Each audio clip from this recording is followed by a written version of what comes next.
In today's video, I'm going to show you how to edit in DaVinci Resolve. I'm going to break it down and I'm going to make it super simple so that anyone will be able to do it. Now, if you want to follow along, I've got files that you can download in the description, and we're going to be working on a real life project. It's a testimonial that I did for a client, so you can get real life experience on this project. So let's check out the video that we're going to be working on today. Trustseller is a Cape Town based company. We are primarily installers, but we also distribute a lot of our product to smaller solar companies. At any given moment, we're on about 4 commercial projects, and we do between 6 and 8 residential installations a day. Loaded has impacted us a lot. It enables us to get our stock to site much quicker. The fact that you can actually just go on their platform, book when you need the guys to be there, and even the size of the vehicle, and it's done in 2 secs. So when you have that extra demand, they are there to service, and it's so easy. So guys, before we even start, make sure that you've got the files downloaded in the description. These are the files that we will be working with, and you can follow along. And these are also a real life project. So as you work on this, you'll get real life experience. So once you've opened up DaVinci Resolve, this is the window that you'll be seeing. So you can go ahead and click New Project. And let's call this project My Edit. And you can also just change the media location to where you've saved your files, and you can go ahead and click Create. Alright, so once we are in DaVinci Resolve, the first thing that you need to do is make sure that your project is set up correctly. So to go to the project settings, go to this tool icon here in the right bottom of your window. Click that, open up the project settings. And in the project settings, let's click on master settings if it's not there already. And here you can change your timeline resolution. So today we're going to be working on a 4K timeline. You're also more than welcome to set it to an HD timeline if your computer is maybe struggling a bit. And we're going to keep the timeline frame rate to 25 since we are in South Africa, and that is the format that we use here. Alright, and when you go down the optimized media and render cache, you can just leave it as is. Alright, and then the next setting is extremely important. So if you are new to DaVinci Resolve, the color grading, color management might be very overwhelming, but one way to just set it so that everything works is go to your color settings, and under color science, select DaVinci Resolve YRGB color managed. What this setting will do is it will tell DaVinci Resolve to manage your color settings in the project. So if you've got different formats, different footage, RAW files, HDR files, DaVinci Resolve will automatically detect what files you are using, and it will automatically manage your color so that you don't have to do that manually. It saves a lot of time, especially if you're just beginning with DaVinci Resolve. So go ahead and click Save. So just to give you a brief overview of the whole interface here, at the bottom you'll see many different tabs within DaVinci Resolve, and it can be very overwhelming. There's a lot going on, and I don't want you to go to any other tabs other than the Edit tab over here. This is the edit page. We're going to be doing most of our work right here, and in general that's the only page that you really need to do editing in. When you do get better, you can go to the cut page to speed up your editing process, but for now everything you need to do you can do in the cut page. Later we're going to be going to the color page where we'll do some light grading. I'll just show you some basics there, and then the last page we're going to be using is the deliver page, and that we'll be using to export our project. So let's make sure that we have selected the edit page, and here we are going to import all our footage. So make sure that your media pool is open on the left here. So there's 2 ways of importing files into the edit page. You can either click Command I or Control I, and when you do that your Finder will open, and here you can go to your project settings. Now notice that you cannot import folders this way. I know it's very annoying, but this is good for if you do want to import single files. So if you do want to import folders into your project, this is what you need to do. Open up your Finder and make sure that your Finder is floating over your DaVinci Resolve window, and go to your project file. So you've got exactly the same files if you've downloaded the files in the description, and select all these folders. And now we're going to be dragging it to the master file section on the left. Make sure that you drop it on the left and not on the right. If you drop it on the right, you'll see that it's only single files with no folder, and that's not what we want. We want to make sure that our files are organized. So let's go back and drag it to the left, and it's going to ask you to change project frame rate. We can just select don't change because we've already set up our project. And now you can see that we've got multiple folders on the left hand side, and once you click on a folder, you'll see that whatever's in a folder will show on the right. We've got our logo animation, which we'll be adding in the end. We've got our music, which we're going to be putting underneath our video. We've got other assets like the logo that we want to keep on the bottom right corner of our video right through, and we've got sound effects that we're going to be adding to our logo animation. Alright, so now that we've got all our footage imported into our project, it's time to create the timeline that we will be working with. So go to your master file in your media pool, right click in your media pool and select new bin, and let's call this bin timelines. And so this is where we will be storing all our timelines. It's really important to keep our project nice and neat. So once you click on timelines, you can right click on the right and say timelines, create new timeline. And so here, let's call this my edit. And remember, we've already set up our project, so there's no need to add any other settings to our project. But if you do want to change your timeline settings, you can unclick this, and under format you can change your resolution. Here you can change your frame rate, and here you can also change your color settings. But we've already set up our project, so no need to do that. We can just make sure this use project settings is selected. Go ahead, click create. Alright, so now that we've got our timeline, let's go to our footage, go to interview and drag this onto our timeline. So before we start our basic editing, let me just show you around where to find everything. At the moment, we can see all the clips on our timeline. If you do want to zoom in, you can either go to the zoom toggle over here, drag it to the right, drag it to the left if you want to zoom out, or you can just hit Command plus or Command minus to zoom out. And if you want to drag things around, make sure that this arrow selector tool is selected. That way you can click and drag your files around. If you want to cut your files, you've got the blade tool over here. Once you click that, you can cut your files. And if you want to drag it, remember to select your arrow tool. So you can either do that by selecting A, or you can click it over here, and that way you can drag your files around. Remember, if you have your blade tool selected and you want to drag things around, it's just going to make more cuts. It's not going to drag anything. So let's just undo that. All right. And now a very important thing is that when you do edit, make sure that your magnetic timeline is turned on. That way, when you drag your clips, it's going to snap to the end or the beginning of another clip. And that way you make sure that there's no black frames in between your edit. So the way to turn that on is to select this magnetic icon over here.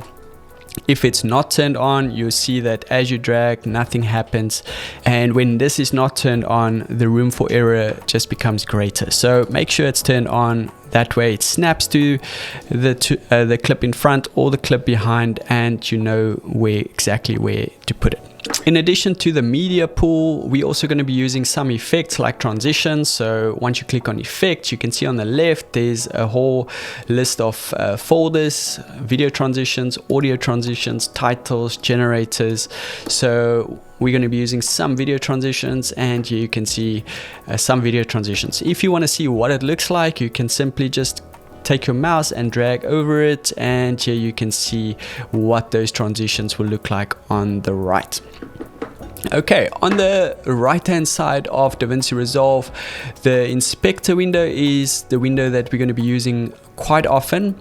You see that once we click a clip, a lot of options will become available, and here we can adjust a lot of different settings. So on the video settings, we can zoom in, adjust the position, rotation, cropping, dynamic zoom, the speed change, stabilization, lens correction, retime and scaling, and the AI super scale, which some of these things we won't cover today. And by the way, if you want to learn more about DaVinci Resolve, or just want to discover some really cool tips and tricks that you can do in DaVinci Resolve, check out this playlist over here that will take you to a whole bunch of really cool tutorials. So let's carry on. So we're going to go ahead now and select all the cuts that we want to have in the video. Now, for the sake of time, I'm not going to go through every single painful detail, listening through everything. Otherwise, it's going to take hours to make this video. But I'm going to show you step for step how to put this video together. And then you can go ahead, you can change it around, and you can put it in the description. Give me a link that I can check out, and I will check it out. I'm happy to make comments, and if you've got any questions, pop it in there. So the first step would be to play through the whole interview and find snippets within the interview to tell the testimony story of how Loaded has helped their company to improve their business. So without listening, but this is what it will look like. You're going to listen through. If you find a nice gem, you can just lift it to the second track. That way you know that this is one of your selections that you want to add in the video.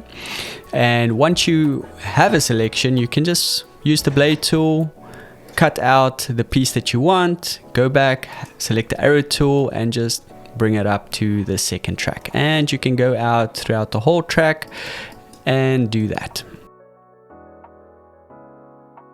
So once you've got all your cuts, make sure that you go to the beginning of your timeline, make sure your playhead's at the beginning, and press this keyboard shortcut Q. When you press Q, you will see that everything on the right of the playhead is selected. And now you can just drag everything to the right. And the reason why we want to drag everything to the right is because we want to now select all the cuts that we made and bring that to the front so that we can now put that together. So once we've added that in front of that, we can just go ahead, cut out all the gaps there. All right, and now what you can do is you can play through and make sure it all makes sense. Okay, this guy needs to be able to tell a story, so make sure that all these snippets come together and they actually tell a story. You don't want everything just to be random stuff.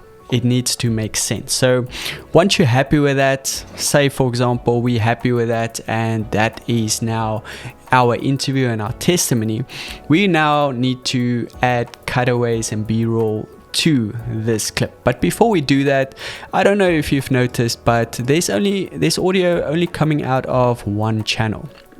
And the reason for that is the microphone that I used only came out of a left. And so what we need to do to fix that is select all the clips that we are using, right click, go to clip attributes.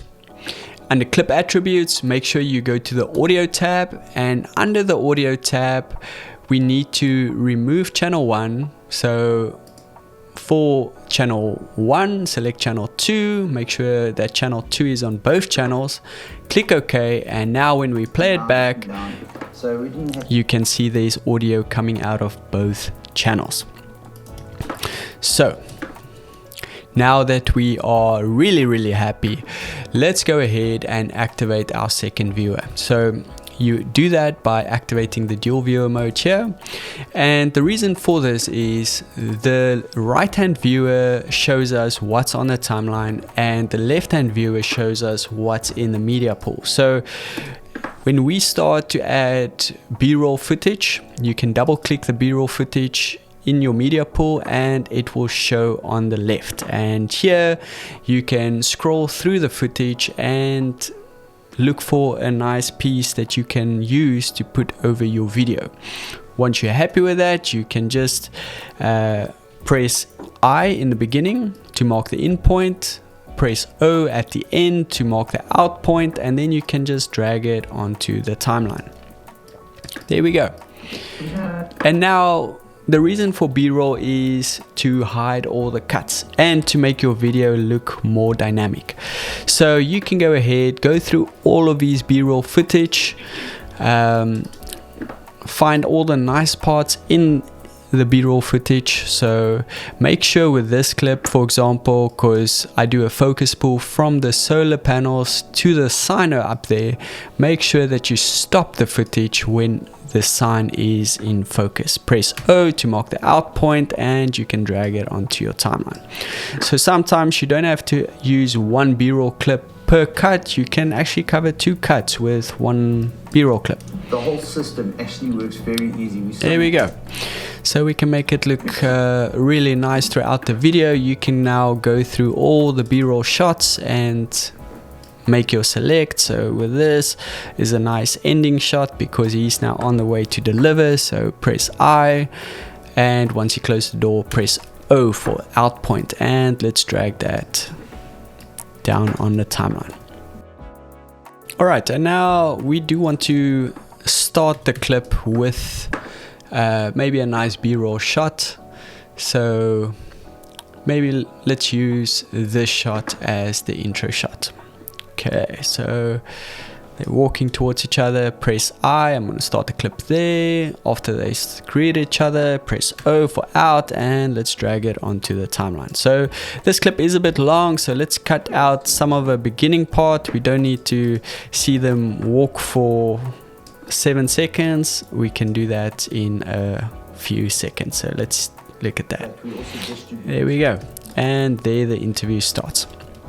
Alright, so now that we've got the B-roll kind of sorted and put in the right place, we can add the logo animation, which we need to add in the end. There we go. So once the testimony is done, it's going to go into the logo animation.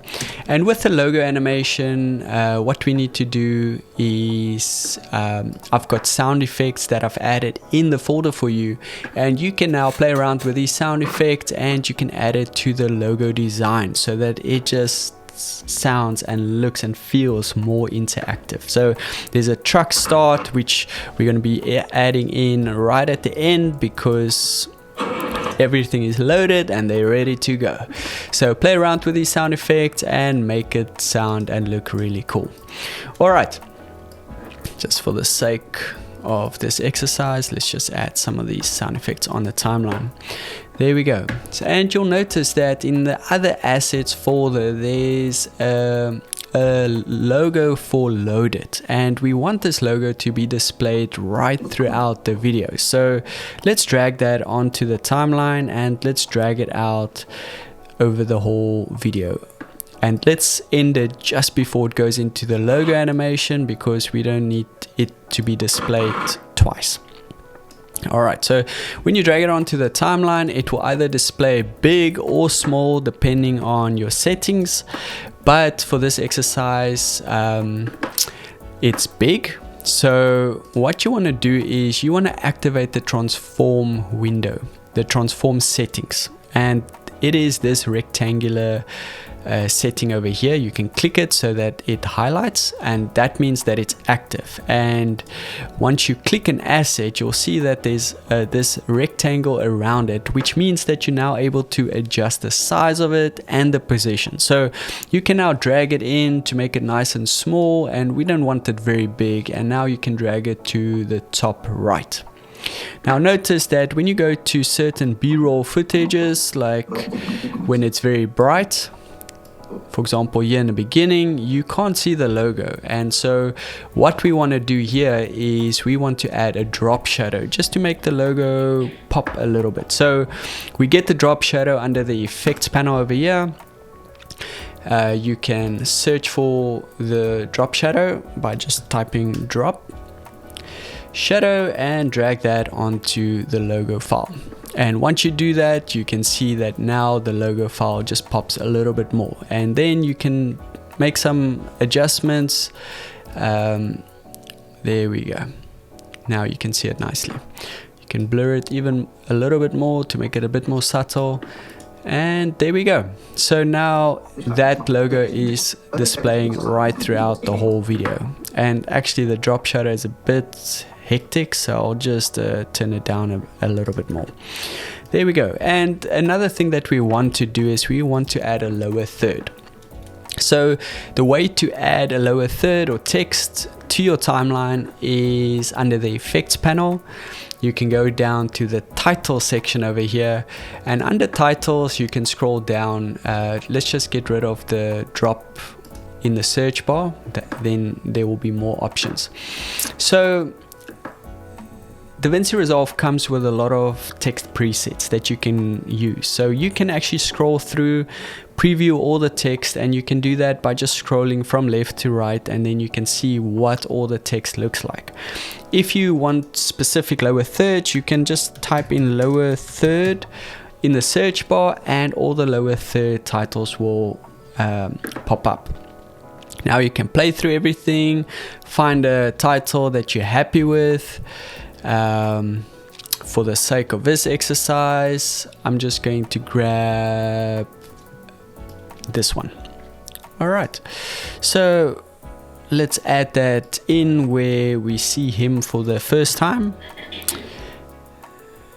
There we go. So as he comes into the picture, the lower third comes up, and then we can also just add transitions to this lower third, so it transitions in and transitions out. So select the lower third and hit Command T, and that will add a transition in the beginning and at the end.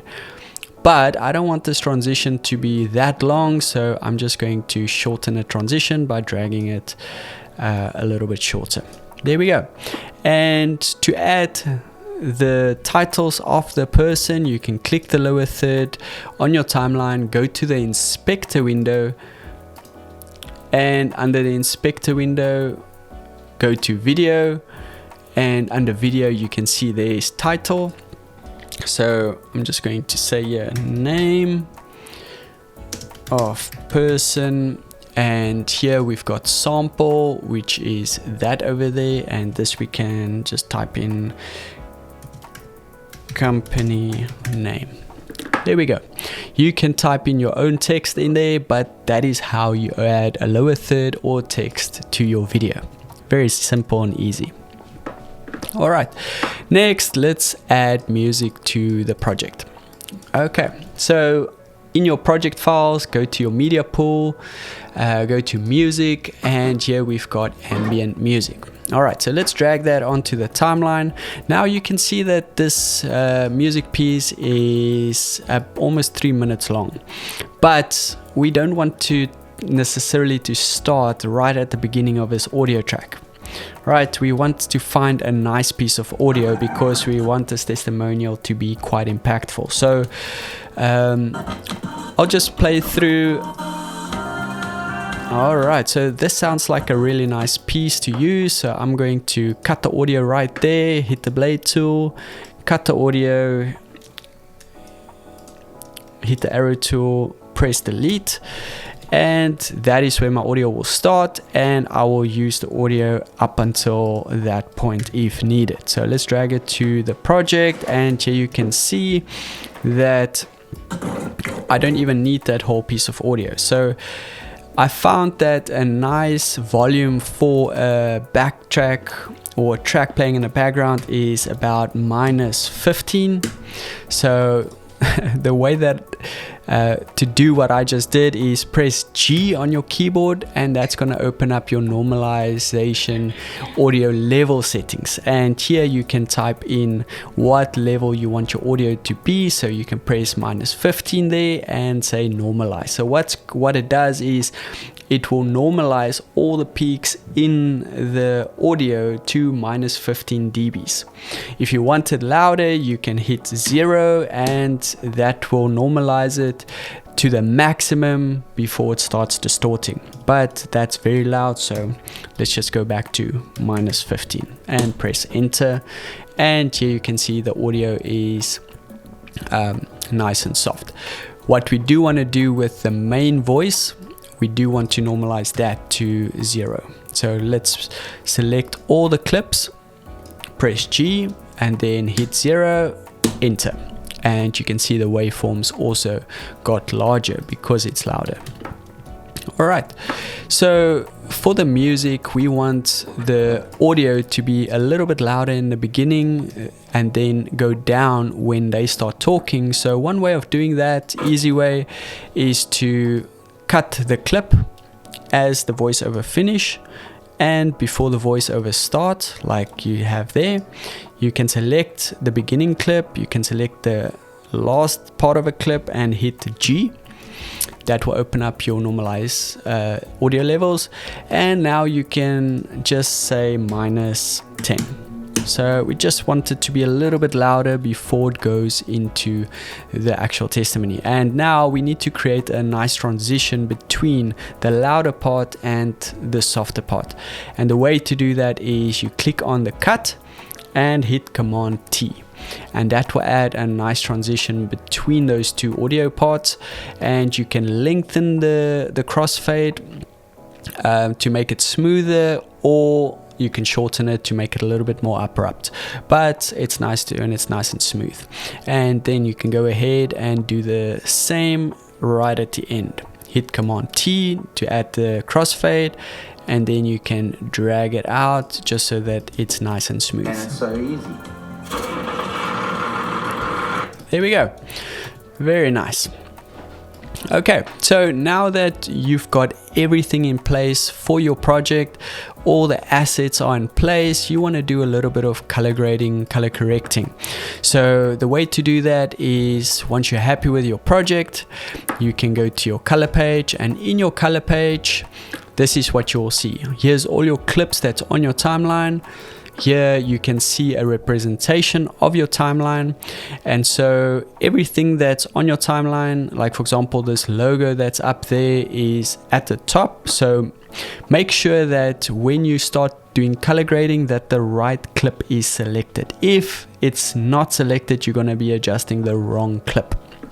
So let's go and select this clip. So we can either select it over here or we can select it over here, and we can use this viewer to scroll to the left or right to different parts of a clip. So let's go to this part. And so the way to color correct any clip is to hit this eyedrop icon over here. Hit that icon and look for the whitest part in your clip, the part in your clip that represents white. And I would say that that light switch represents white, so I'm going to use that. You can click that and boom, your clip is color corrected.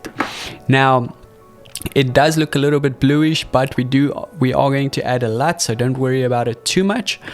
And we also want to lift the shadows a little bit so that it's not so dark at the back, right?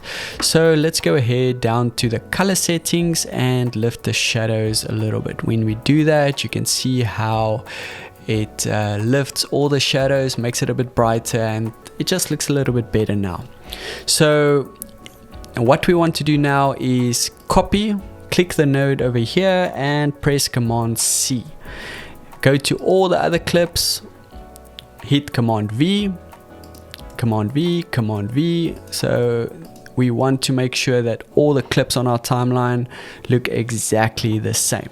And you can now go ahead to all the B-roll clips, and you can also add some adjustments if you want to. All right, let's go back to our timeline. Now that our clips are color corrected, looking much better, we want to add a LUT over the whole footage, over the whole project, to give it a certain look. So the way to do that, and the best way to do that, is add an adjustment clip. And the way to do that is go to your effects panel, then search for adjustment clip. There we go, adjustment clip is popping up, so we can drag that down to our timeline, and make sure that you drag it over the whole project. Okay, mainly the footage part, so you don't have to drag it over the logo animation, because it's going to change the branding if you change the color. So let's just add it over all the footage part. Alright, so once you're done with that, you can go to the color page again, and in the color page, make sure that the adjustment clip is selected. So there you can see it says adjustment clip, even though it shows different things there. Just make sure you select the adjustment clip, and then you can go to the LUT section here, and there's many LUTs to choose from. These are all LUTs that I've added to the library. I know that DaVinci Resolve have LUTs that comes with DaVinci Resolve, and you can simply just double click this LUT to add it to the adjustment clip.